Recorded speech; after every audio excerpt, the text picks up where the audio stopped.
उत्तरायण का पर्व अभी दूर है, लेकिन उससे जुड़े हुए हादसे वडोदरा शहर में शुरू हो चुके हैं। वडोदरा शहर के सुबानपुरा इलाके से एक खबर सामने आ रही है, जहां पर स्लम क्वार्टर्स का एक बच्चा सुबानपुरा तालाब में डूबा होने की जानकारी मिल रही है। दरअसल वहां पर परिजनों की ओर से इकट्ठा होकर ऐसा अनुमान लगाया जा रहा है कि रौनक नाम का 9 साल का बच्चा पतंग लूटने की कोशिश कर रहा था, उसी दौरान तालाब में कूदा है। दरअसल तालाब के किनारे से बच्चे के चप्पल पाए गए हैं, जिसके बाद परिजन ये अनुमान लगा रहे हैं। इस वक्त दमकल की टीम मौके पर पहुंची है और साथ ही वहां पर पुलिस भी पहुंची है। दमकल की टीम की ओर से बच्चे को ढूंढने की कोशिश लगातार की जा रही है। बोरवा पुलिस का स्टाफ मौके पर मौजूद है।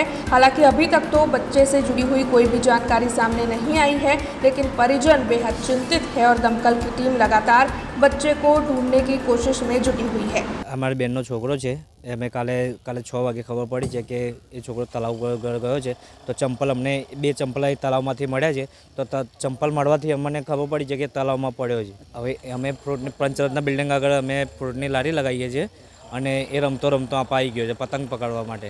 એની 9 વર્ષની ઉંમર છે છોકરાની, रौनक नाम છે।